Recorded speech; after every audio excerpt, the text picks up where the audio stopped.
gusto poder compartir en el día del Señor junto a ustedes, verles, conversar con ustedes, comer junto a ustedes.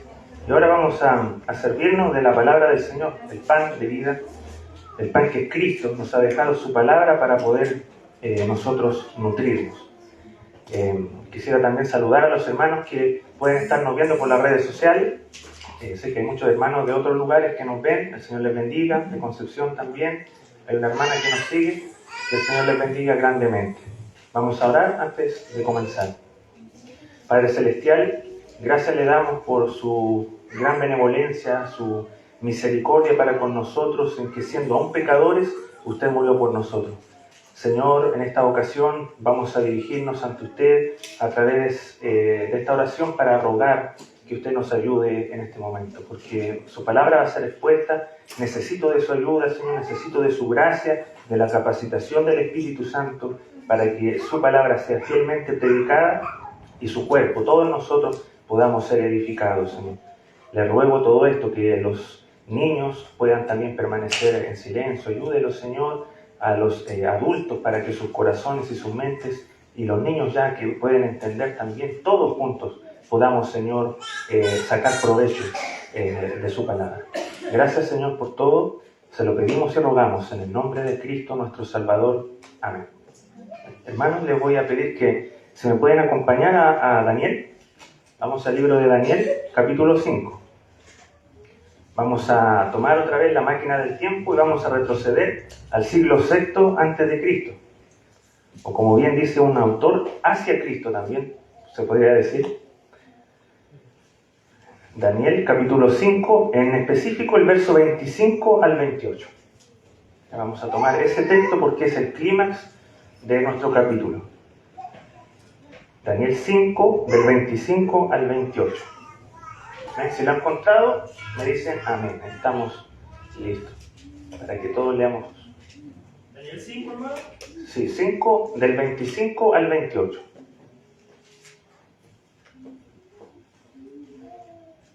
Amén. Y dice así la palabra del Señor. Y la escritura que trazó es Mené, Mené, Tekel, Uparsin. Esta es la interpretación del asunto. Mené, con todo es tu reino y le ha puesto fin. Tekel, pesado ha sido en balanza y fuiste hallado falto.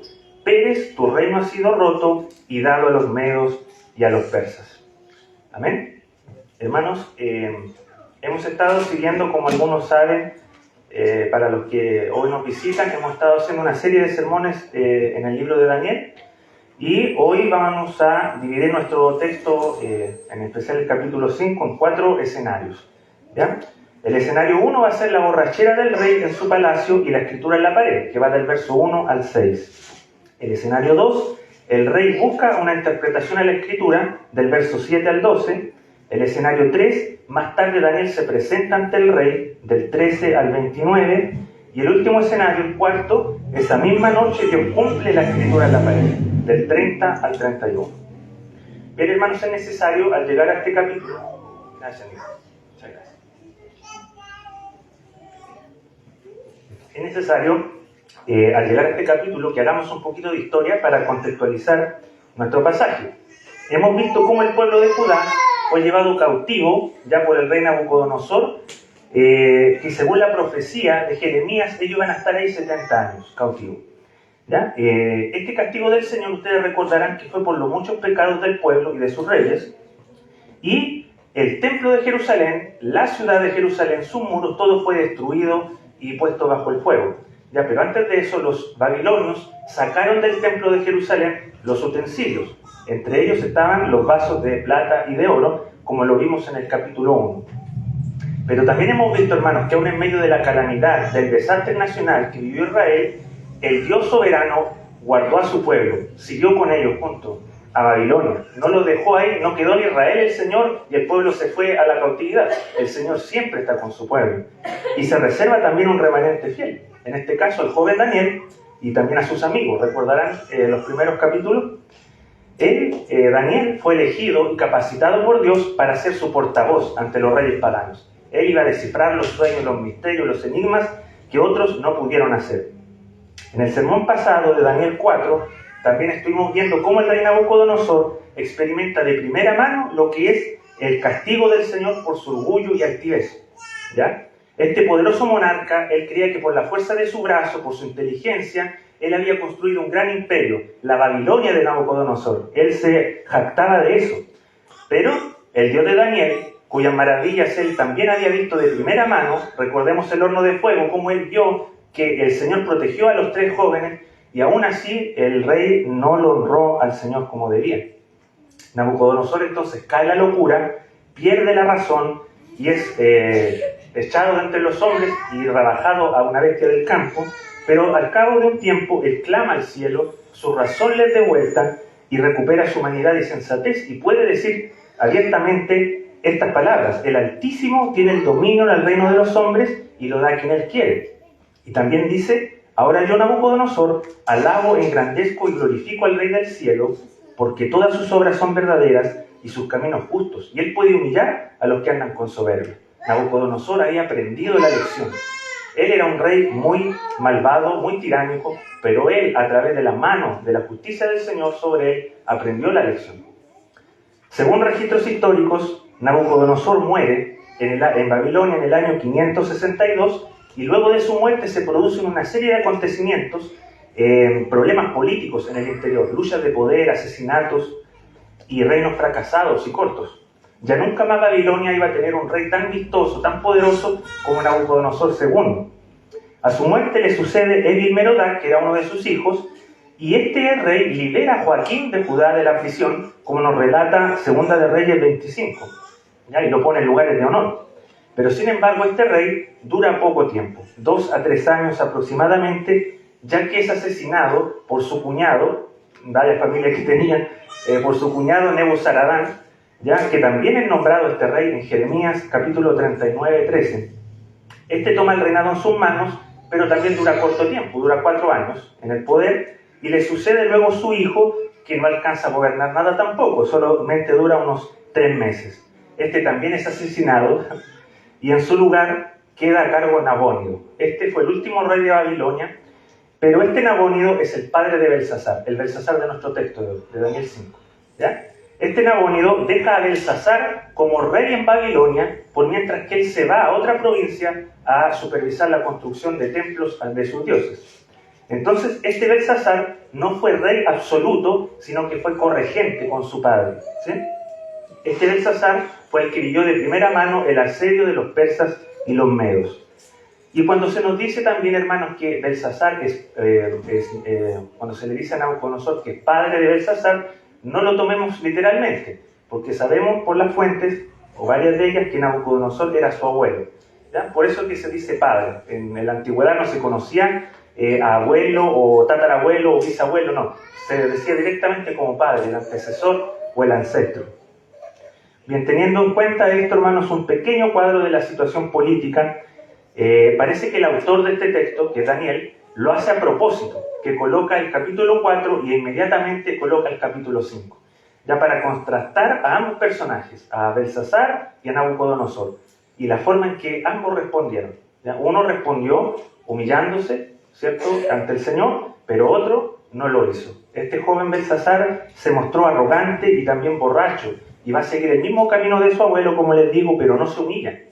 Entonces el Señor, unos 30 años después de que hizo lo que hizo con Nabucodonosor, ahora nuevamente Él va a demostrar que Él puede abatir a los que andan con soberbia, y que Él puede colocar en el reino a quien Él le plazca.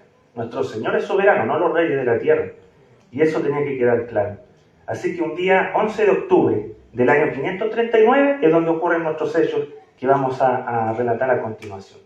Vamos a pasar al primer escenario, que es la borrachera del rey en su palacio y la escritura en la pared. Dice el verso 1 que el rey Belsasar hizo un gran banquete a 1000 de sus príncipes y en presencia de los 1000 bebía vino. Se nos declara que el rey organiza una gran fiesta, hermanos, con mucha comida y bebida, tal vez para conmemorar algún acontecimiento, por ejemplo, cuando él fue exaltado por su padre, lo puso como corregente, o por un cumpleaños, lo que fuera, pero él quería que la fiesta estuviera bien animada, como se dice, y repleta de invitados. Convida a 1000 de sus príncipes o de sus principales en el reino para que participaran. Y no era común, hermanos, que un rey oriental participara visiblemente frente a sus invitados. En ese tiempo los reyes estaban aparte celebrando. Pero aquí parece que Belsasar está presumiendo ser el líder de los borrachos. Él lidera toda esta fiesta y todo a expensas, hermanos, de que ellos estaban viviendo un asedio. Ellos estaban en guerra. Afuera de sus murallas estaban los medos y los persas sitiándolos. Pero parece que Belsasar quiere decir, bueno, no nos preocupemos, no vamos a estar ni ahí con lo que está pasando afuera, vamos a comer, vamos a celebrar, vamos a olvidarnos de lo que está sucediendo. Tenemos murallas que nos pueden salvar, ¿cierto? No las van a poder atravesar, no las van a poder derribar. Tenemos suficiente comida para pasar años de asedio, vamos a divertirnos. Esa era la forma que Belsasar veía las cosas. Pero él estaba enfrentando la providencia de Dios. En ese momento desafió sus juicios. El fin de Babilonia se acercaba y en vez de buscar el ayuno, por si acaso Dios tenía misericordia de ellos, como lo hicieron los ninivitas, ¿recuerdan? El rey cómo se humilló también, en silicio, en ceniza, todo su pueblo, en ayuno, y el Señor tuvo misericordia. Pero aquí no, aquí vemos que este rey prefiere la celebración y la borrachera. Dice un comentario, adviértase, la seguridad y la sensualidad son tristes presagios de ruina inminente. Quienes no quieran ser amonestados por los juicios de Dios, prepárense para ser afligidos por los mismos.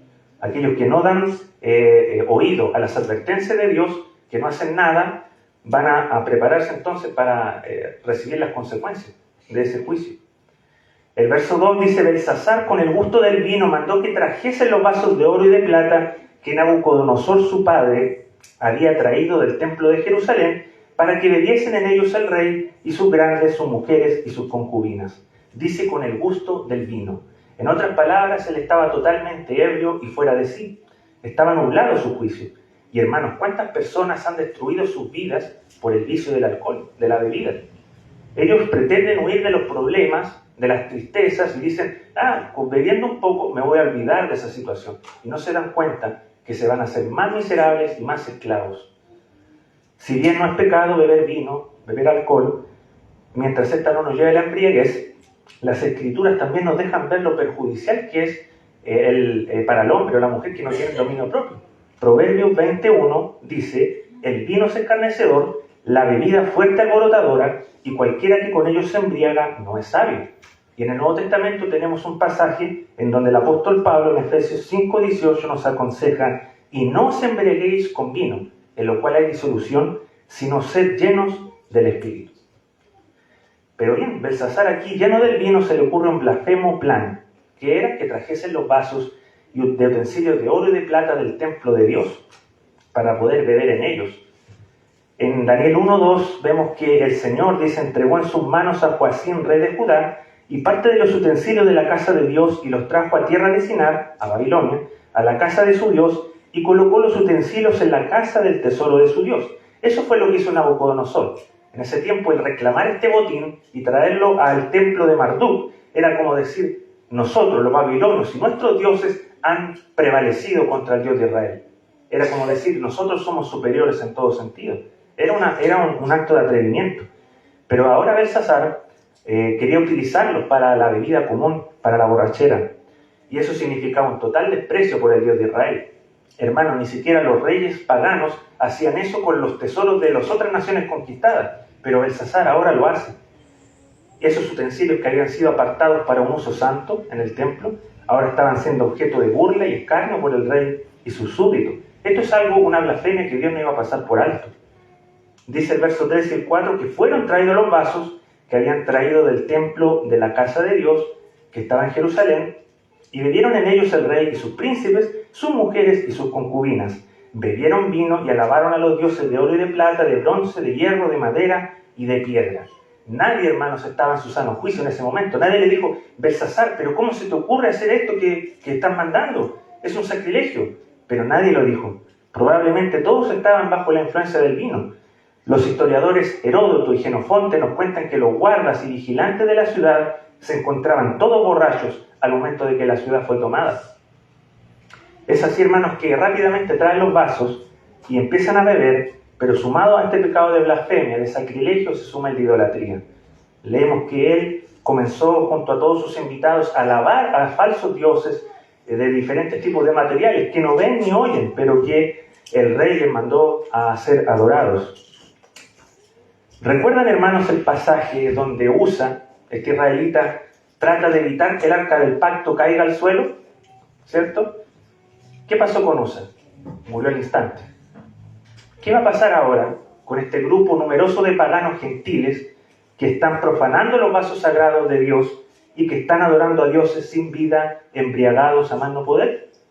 Hermanos, había llegado la hora en que se iba a cumplir lo que el Señor había dicho por boca del profeta Isaías sobre el fin de Babilonia, en el capítulo 21, verso 4, cuando dice: la noche de mi deseo se me volvió en espanto. Lo que había comenzado para Belsasar como una fiesta iba a terminar en tragedia. La respuesta del Señor nos hizo esperar.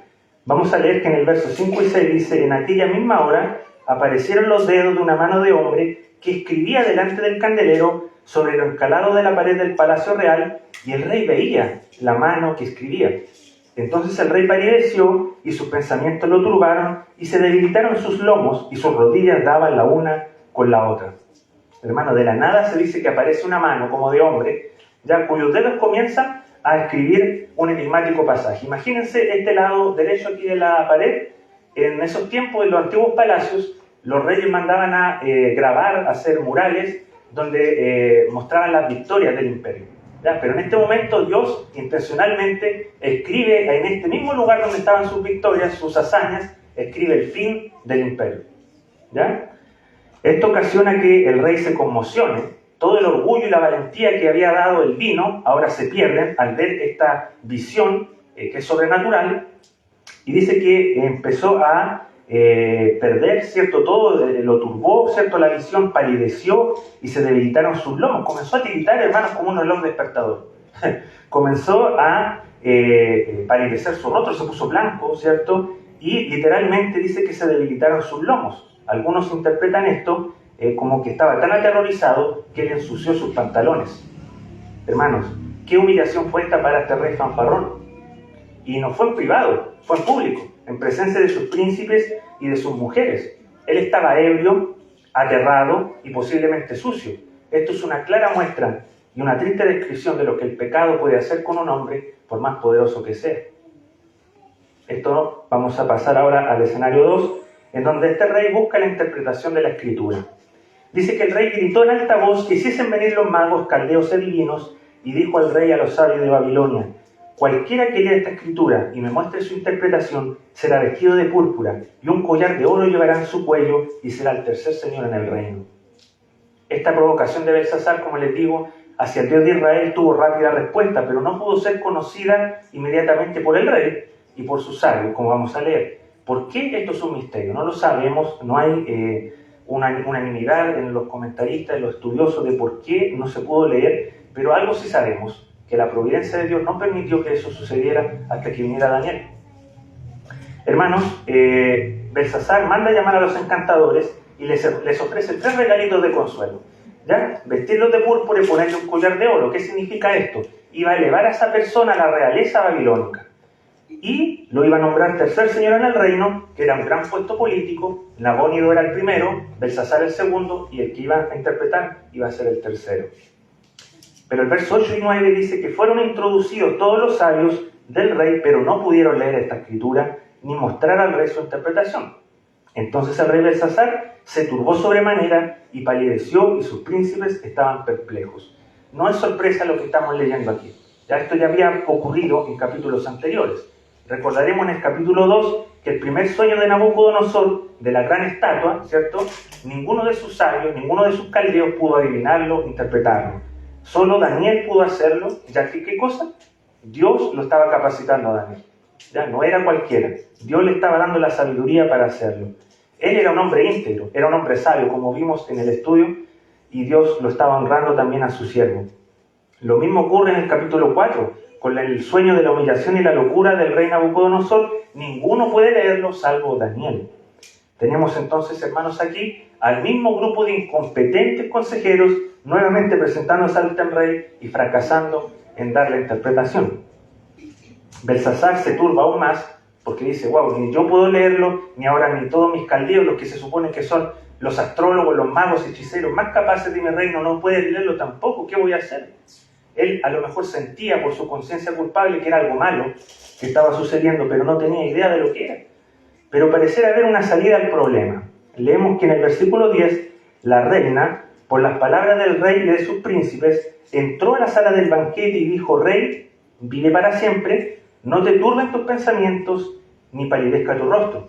En tu reino hay un hombre en el cual mora el espíritu de los dioses santos, y en los días de tu padre se halló en él luz e inteligencia y sabiduría, como sabiduría de los dioses, al que el rey Nabucodonosor tu padre, o abuelo en este caso, o rey, constituyó jefe sobre todos los magos, astrólogos, caldeos y adivinos, por cuanto fue hallado en él mayor espíritu y ciencia y entendimiento para interpretar sueños y descifrar enigmas y resolver dudas, esto es, en Daniel, al cual el rey puso por nombre Belsasar. Llámese pues ahora Daniel, y él te dará la interpretación. En medio de la perplejidad de todo el mundo en ese entonces, entra en escena una mujer, la reina madre. Las reinas madres en la antigüedad eran mujeres que tenían gran influencia, tenían reputación y sabiduría en las cortes, y por lo que se nos dice en el texto, esta reina conocía a Daniel, porque si ustedes se dan cuenta, lo llama por su nombre hebreo al comienzo, Daniel. No era alguien ajeno a ella. Ella conocía su historia y también conocía el currículum de Daniel. Comienza a darle al rey toda una serie de características que tenía este profeta. Y ella aconseja a Belsasar y dice: hijo, por favor, cálmate, porque hay un hombre en este reino que tiene sabiduría como ningún otro. En los días de tu abuelo, de tu padre, Nabucodonosor, él fue puesto por jefe sobre todo estos que no te pudieron leer ahora, él era el jefe de ellos. Y tenía un espíritu superior para leer toda clase de enigmas y misterios. Llámale entonces ahora, su nombre es Daniel. Tal vez este hombre, Daniel, había sido relegado, hermanos, por los reyes que sucedieron a Nabucodonosor. Llegó una nueva administración y Daniel fue dejado a un lado, ya sea por envidia de los reyes o por tema racial, ya que él era judío y no era considerado ya en la corte de Babilonia. Dice Matthew Henry: hay muchísimos hombres valiosos que podrían ser muy útiles, pero que permanecen mucho tiempo enterrados en el olvido, y algunos que han prestado grandes servicios viven para ser ignorados e inadvertidos. No pasa así en muchas congregaciones, pero sea lo que fueren los hombres, Dios no es injusto para olvidar los servicios prestados a su reino. Como bien dice Hebreos 6:10, el Señor no olvida los servicios que le hacen a Él, hermanos. Él no olvida eso. Es lo que vemos aquí. Dios no ha olvidado a Daniel. Puede que los reyes hayan olvidado de él, pero Dios tiene a su profeta en mente y usa a la reina madre para hacer volver a Daniel a la corte, a lo que el rey accede inmediatamente. Pasemos entonces al tercer escenario. Más tarde se presenta Daniel ante el rey. Dice el verso 13: entonces Daniel fue traído delante del rey, y dijo el rey a Daniel: ¿eres tú aquel Daniel de los hijos de la cautividad de Judá que mi padre trajo de Judea? Bueno, aquí el rey está tratando, hermanos, de poner a Daniel en su lugar, está como tratando de menospreciarlo, decirle y recordarle: tú eres solamente más un cautivo más de los de Judá que trajo mi padre en la primera deportación. El rey estaba muy reacio a que un judío cautivo le diera la interpretación. Él hubiera preferido que uno de sus hechiceros hubiera sido el intérprete, pero continúa diciendo: yo he oído de ti que el espíritu de los dioses santos está en ti, y que en ti salió luz, entendimiento y mayor sabiduría. Y ahora fueron traídos delante de mí los sabios astrólogos para que leyesen esta escritura y me diesen su interpretación, pero no han podido mostrarme la interpretación del asunto. Yo pues he oído de ti que puedes dar interpretaciones y resolver dificultades. Si ahora puede leer esta escritura y darme su interpretación, serás vestido de púrpura, llevarás el collar de oro en tu cuello y serás el tercer señor del reino. Belsasar comienza a contarle las cualidades de Daniel y de cómo su séquito de adivinos no fue capaz de adivinar el enigma. También le dice que esos mismos presentes que él había otorgado, que estaba proponiendo, le iban a ser dados a él si él interpretaba. Tal vez este rey pensó que el anciano que tenía frente a él le iba a adular, o iba a comenzar a decirle palabras dulces, le iba a dar palmaditas en la espalda para ganar el premio. Pero no vemos eso. Vemos que Daniel probablemente estaba bastante molesto, estaba ofuscado por el sacrilegio de los vasos del templo. Y esto fue lo que responde Daniel en el verso 27. Entonces Daniel respondió y dijo delante del rey: tus dones sean para ti y da tus recompensas a otros. Leeré la escritura al rey y le daré la interpretación. Hermanos, Daniel no es de aquellos que adivinan por dinero, no es de aquellos que usan a propósito la palabra de Dios o sus oráculos para hacer ganancias. No, él es un hombre sabio, íntegro, humilde, que siempre buscaba el honor de Dios sobre su bien propio. Hay tal vez otra razón por la que Daniel contesta así. Aparte de estar ofuscado y de su reputación, tal vez Daniel, mientras estaba entrando a la sala, ve en la pared la escritura y rápidamente se le viene la interpretación, y él ya sabía lo que estaba por acontecer, que era el fin de Babilonia se acercaba y ninguno de los regalos que Belsasar le estaba prometiendo iban a tener ningún valor. Ningún valor. Esto, hermanos, tiene también una analogía espiritual para nosotros. Un comentarista dice: Daniel ve el reino de Babilonia en su último suspiro y por tanto mira con desprecio sus dones y sus recompensas. Y de la misma manera menospreciaríamos nosotros todos los dones y recompensas que este mundo puede dar si viéramos, como es posible por la fe, su inminente final. Hermanos, cómo el mundo seduce al pueblo de Dios diciéndole: te voy a dar esto, te voy a dar esto otro, sírveme a mí. Pero si nosotros viéramos que esas cosas son tan pasajeras, son tan vanas, superfluas, van a desaparecer, no tienen ningún valor eterno, nosotros diríamos: no, da tus recompensas a otros. Y eso es lo que nosotros debemos hacer, hermanos, poner la mira en las cosas de arriba, no en las de la tierra. Daniel, sin embargo, a pesar de negarse a recibir los presentes, él va a dar la interpretación. ¿Por qué? Porque él entiende que Dios lo envió ahí, que era su responsabilidad dar a conocer la palabra del Señor. Y comienza, antes de dar la interpretación, con un breve preámbulo, contándole otra vez la historia de su abuelo, recordándolo. Versos 18 al 21. El Altísimo Dios, oh Rey, dio a Nabucodonosor tu padre el reino y la grandeza, la gloria y la majestad, y por la grandeza que le dio, todos los pueblos, naciones y lenguas temblaban y temían delante de él. A quien quería mataba y a quien quería daba vida. Engrandecía a quien quería y a quien quería humillaba. Mas, cuando su corazón se ensoberbeció y su espíritu se endureció en su orgullo, fue depuesto del trono de su reino y despojado de su gloria. Y fue echado de entre los hijos de los hombres, y su mente se hizo semejante a la de las bestias, y con los asnos monteses fue su morada. Hierba le hicieron comer como a buey, y su cuerpo fue mojado con el rocío del cielo, hasta que reconoció que el Altísimo Dios tiene dominio sobre el reino de los hombres, y que pone sobre él al que le place. Hermanos, este breve recuento de los acontecimientos del capítulo 4 tiene como objetivo una cosa: mostrar el pecado de Belsasar. ¿Ya? Nabucodonosor había sido orgulloso, prepotente, airoso, altivo. Era un rey que se encontraba en la cúspide del poder del mundo conocido, hasta que hacía lo que le venía en gana. Si quería, ya, voy a matar a ese que está allí, al de la izquierda, ya, sáquelo para allá, muerto. A ese de acá, lo salvo. Él tenía todo el poder para hacer eso. Pero cuando sus malísimas cualidades llegaron a su clímax, rebasó el vaso, vino el juicio de Dios sobre él, ¿cierto? Deponiéndolo del trono, se hizo semejante a una bestia del campo, fue humillado, perdió su reino, hasta que encontró la gracia de Dios. Él miró al cielo, fue depuesta su razón, fue depuesto su reino, y él aprendió, hermanos, con esta dolorosa experiencia, que el Altísimo tiene el dominio sobre todos los humanos, sobre todos los reinos, y pone sobre ellos a quien le place. Pero, verso 22, ¿qué dice el que sigue? Y tú, su hijo Belsasar, no has humillado tu corazón sabiendo todo esto, sino que contra el Señor del cielo te has ensoberbecido, e hiciste traer delante de ti los vasos de su casa, y tú y tus grandes, tus mujeres y tus concubinas, bebiste y vino en ellos. Además de esto, diste alabanza a dioses de plata y oro, de bronce, de hierro, de madera y de piedra, que ni ven, ni oyen, ni saben. Y al Dios en cuya mano está tu vida, y cuyos son todos tus caminos, nunca honraste. Hermanos, Belsasar tenía un ejemplo clarísimo de las consecuencias de un corazón orgulloso y altivo. El juicio de Dios había caído sobre su abuelo. Belsasar sabía esto, pero él no tomó en cuenta este acontecimiento en absoluto. Él no agachó su corazón, no humilló su rostro delante del Señor, sino que todo lo contrario. Belsasar siguió alimentando sus lujurias, sus desenfrenos, sus injusticias y la idolatría desenfrenada. Daniel está aquí acusándolo del sacrilegio y de la idolatría. Afrentó al Altísimo. Y Matthew Henry nuevamente dice en este pasaje: la altivez de nuestros corazones se hace aún mayor cuando sabemos lo bastante para humillarnos y sin embargo no reflexionamos ni cambiamos. Sobre cuando sabemos de otros que han sido abatidos por no quererse inclinar, que han caído por no quererse agachar, y aún así nosotros continuamos duros e inflexibles. Es más perverso el pecado de los hijos que siguen las pisadas de la maldad de sus padres, habiendo visto lo caro que les ha costado y lo desastrosas que han sido sus consecuencias. Sabemos esto, sabemos todo esto, y aún así no nos humillamos. Hermanos, esto también pasa con nosotros. Muchas veces vemos a Belsasar y decimos, uy, ¿cómo no pudo ver en su abuelo, ver esta historia y haber tenido otro camino? Pero somos diferentes a él.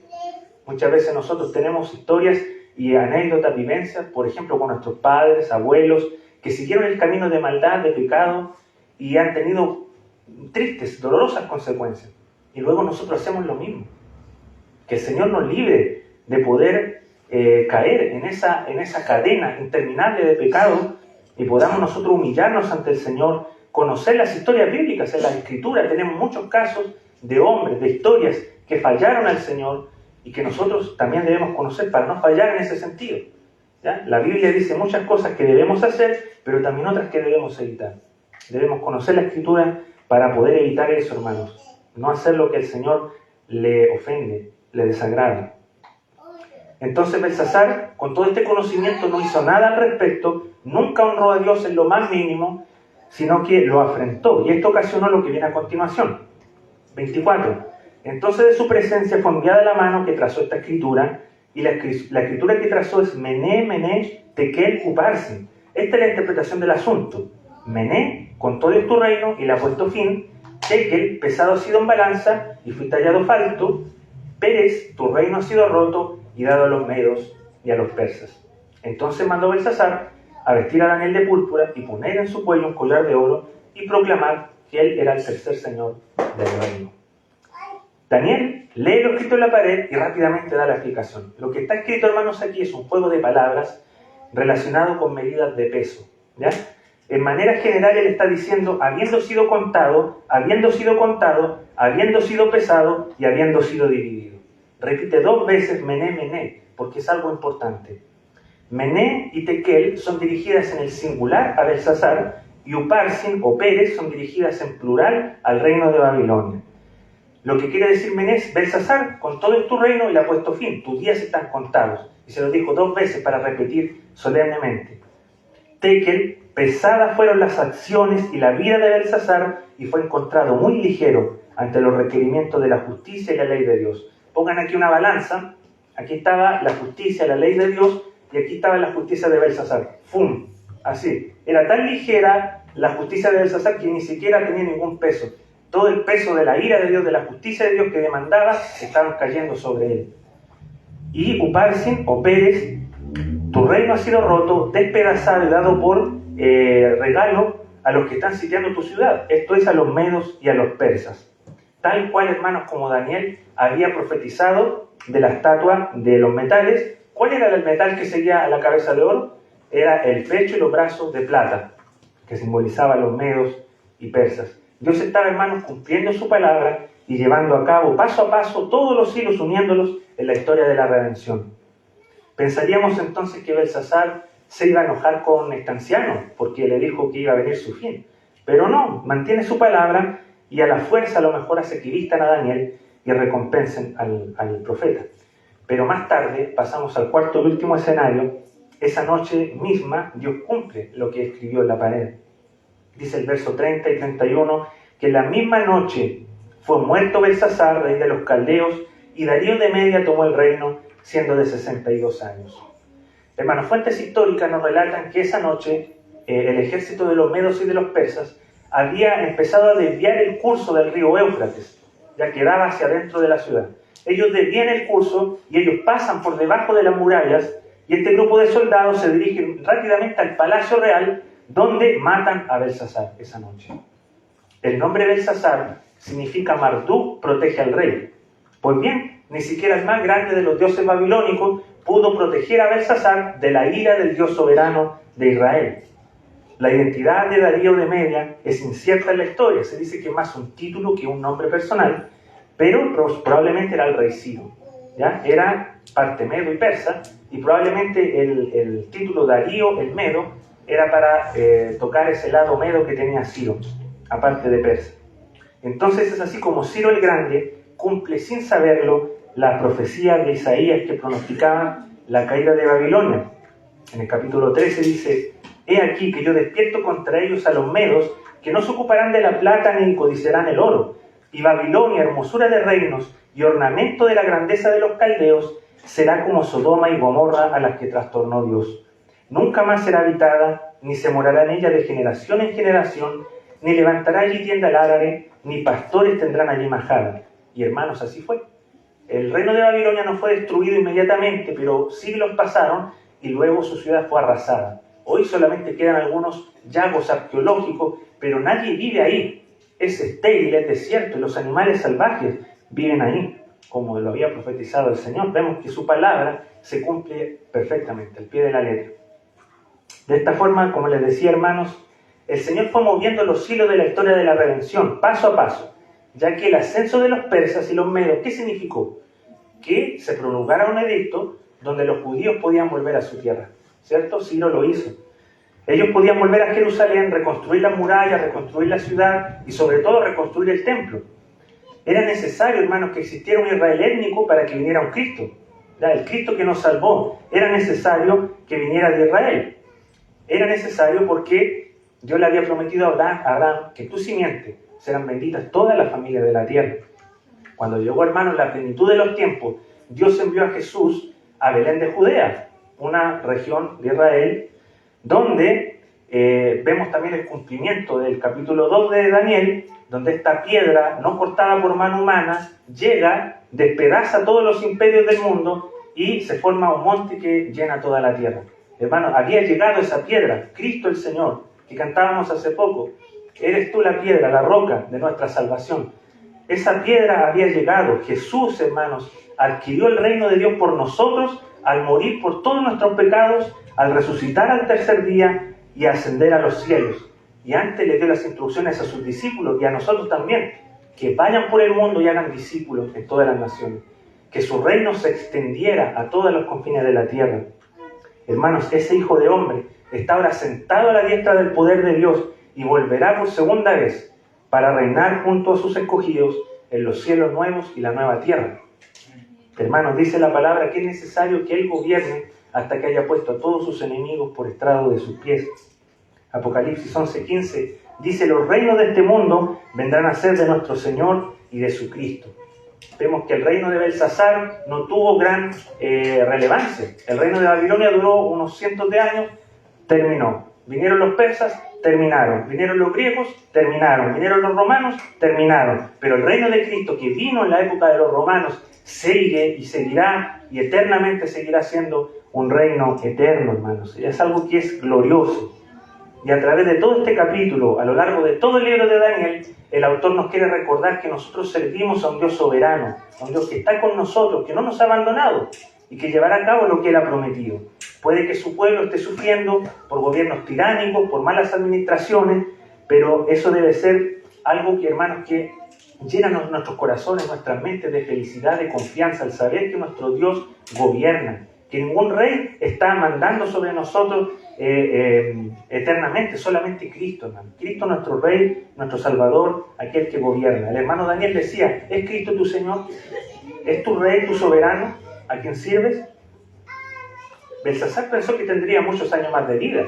Pensó que iba a gobernar como su abuelo, que gobernó más de 40 y tantos años. Pero no pensó en la muerte. No pensó en que iba a llegar un día. Se entregó a la borrachera, al desenfreno. ¿No es así con la sociedad que tenemos hoy? Los jóvenes no piensan en la muerte, creen que son inmortales, pero no es así. Esto es un llamado de advertencia, hermanos, para todos nosotros, para estar a cuenta con el Señor, porque la muerte puede llamar a nuestra puerta. ¿Estás preparado para ir a los brazos del Señor? ¿O te ocurrirá como lo que le pasó a Belsasar? Hermanos, pongamos otra vez la balanza aquí. Lo que Cristo ha hecho por nosotros, así estábamos, igual que Belsasar. Nuestras justicias no eran nada, eran como trapos de inmundicia. Aquí estaba la ley de Dios. Pero Cristo, quien murió por nosotros, quien ha cumplido la ley por nosotros, ¡pum!, equilibra la balanza. Cristo el Señor, su justicia es la que nos da a nosotros salvación.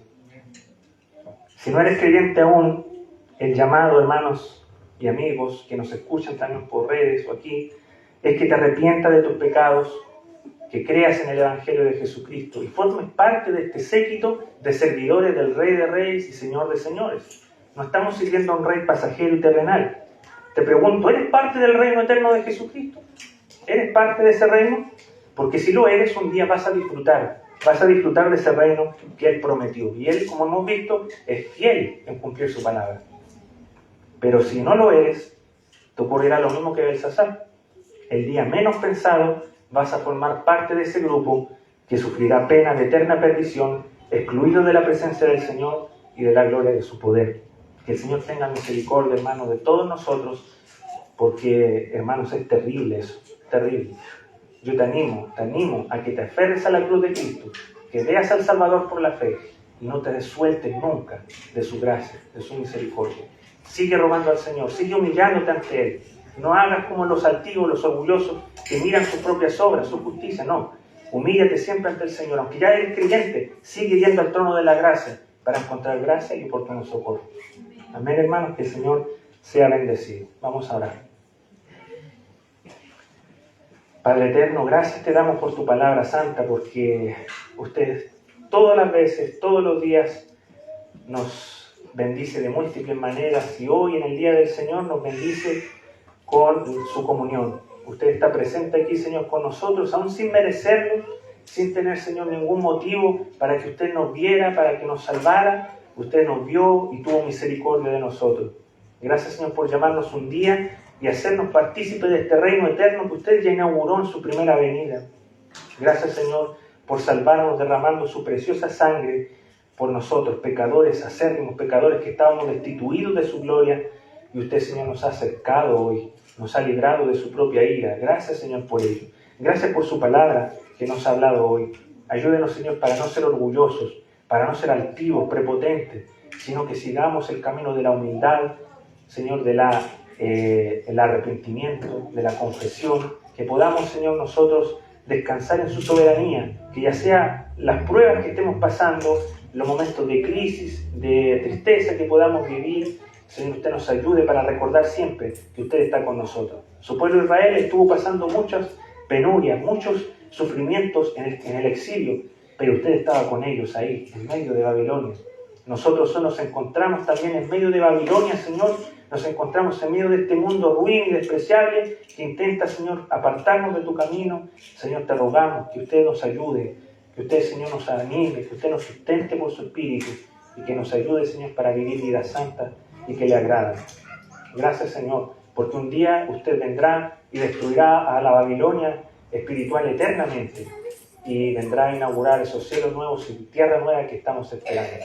Ven, Señor Jesús, por favor, clama a la iglesia por su venida. Gracias, Señor, por todo. En el nombre de Cristo, amén.